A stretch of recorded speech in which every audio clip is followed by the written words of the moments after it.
Barri isaa bara 1956 ture. Godina Illuu Abbaa Booraa aanaa Oromootti kan dhalate. Yeroo sana mucaa afaan hin hiikkatin aadaa fi seenaa hawaasaa iyyuu sirriitti hin barre ture. Mucaan kun sababa wal waraansa Illuu furruumuuf dhalatee waggaa 4tti abbaa isaa ofirraa dhabe.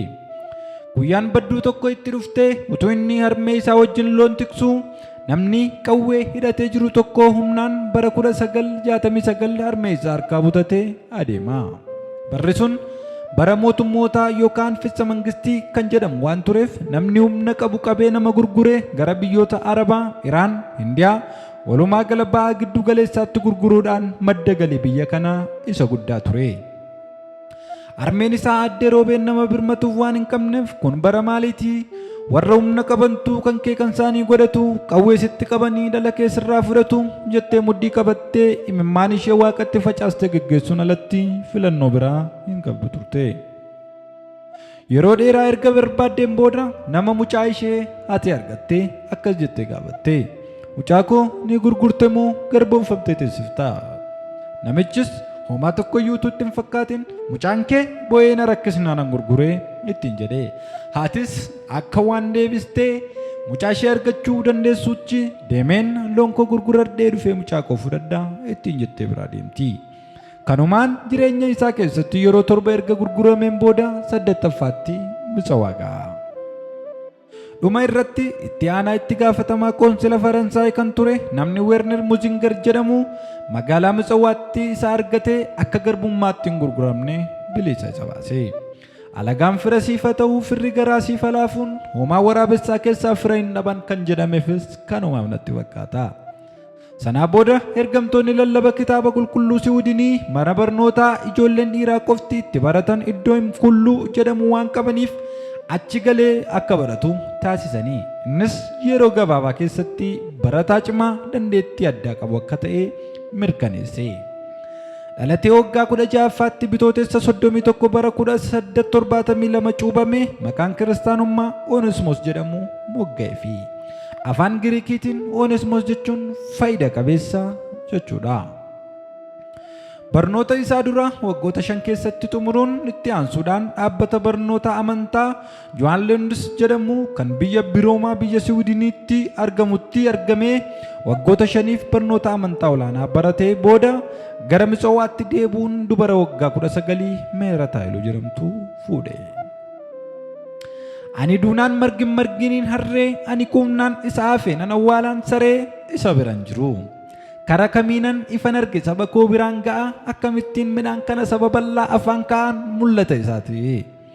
Uleen ittiin seexana garbummaa hiyyummaa wallaalummaa ittiin ari'anii biyyaa baasan wangeelaaf barnoota akka ta'e hubachuudhaaf yeroo isatti hin fudhanne. Warra bittaa namaa jalaa bilisa baasan caalaa isa garbummaa cubbuu jalaa bilisa baasu Kiristoosiin erga argatee boqochuu hin dandeenye.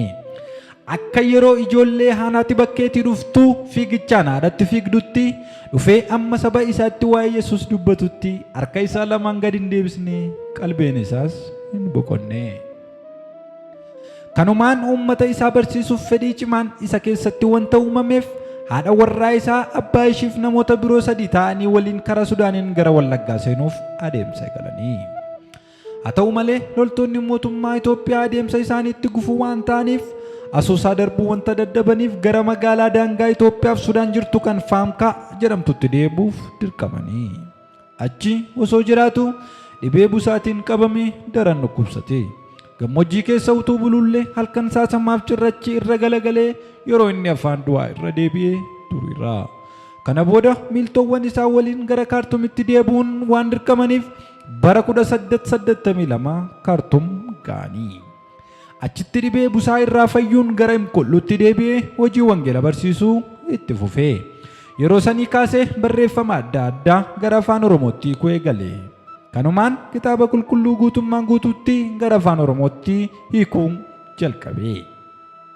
Haa ta'u malee ijoollummaa isaarraa eegalee uummataaf aadaa isaa keessatti wanta hin guddatiniif hanqina jechootaaf jechamoota afaan Oromoo wanta isaa rakkisuuf gargaarsa barbaaduuf dirqame. Akka carraa ta'ee shamarreen Asteer Gannoo jedhamtu kan illuu abbaa booraatti garbummaan Yemenitti fudhatamaa osoo jirtuu loltoota galaanarraa Italiin bilisa baatee qulqullootti argate. Kan du'uuf kan ajjeesu wal barbaadan kanaafi. Isheenis hojii barreeffamoota afaan Oromoo hiikuu irratti gargaarsa olaanaa taasisuu qofa osoo hin taane dhimma hiikaa afaaniif barreessuu keessatti harka mirgaa isaa taateefi. Gargaarsa isheetiin macaafa qulqulluu kakuu moofaa bara 1897 afaan Oromootti hiikee xumure. Bara 1904 Wallagga Lixaa Najjoo galanii yeroo sana bulchaan Wallaggaa kan ture Kumsaa Morodaa yookaan Daajjamash Gabar Egzaaber kan jedhamu teessoon isaa Najjoo waan tureef innis gadi ba'ee uummata wajjin haala ho'aadhaan isa simate. Kunnoon kunoo taateefi yeroo duraatiif uummata isaaf afaan Oromootiin kitaaba qulqulluu lallabuu eegale. Haa ta'u malee luboonni mana amantaa Ortodoksii naannawaa sana turanii afaanicha wanta hin nageenyeef jibbinsa cimaa irratti horatanii. Jaalalaaf kabaja inni uummata Oromoo irraa horate waan isaan rifachiiseef sababa Maariyaamii kabaja dhorke jedhuun isa yakkanii Paatriyaarkii Ortodoksii kan ture Abuna Maatiyos biratti akka dhiyaatu ta'e. Abunichis simannaa qeessonni dhiyeessan irratti hundaa'uudhaan akka biyyaa ba'u itti murteesse. Haa ta'u malee Minilik lammaffaan murtee abunichaa haquun Oneesimoos gara Naqamteetti akka deebi'u garuu sanaa booda gonkumaa wangeela akka hin lallabne murteesse. Garuu abiddi isa qabatee isa seerriif mootonni biyyaa dhaamsan hin taane. Waaqaaf lafa irratti mootii isa ta'e du'a ajjeesee mirga abbaa isa taa'ee yaa lafaa yaa lafaa yaa lafaa dubbii Waaqayyoo dhaga'ii jechuusaa itti fufee. Yeroodhaaf sochii inni uummata bal'aa keessatti taasisu waan dhanga'eef mana barnootaa Naqamteetti banee keessatti barsiisaa ture.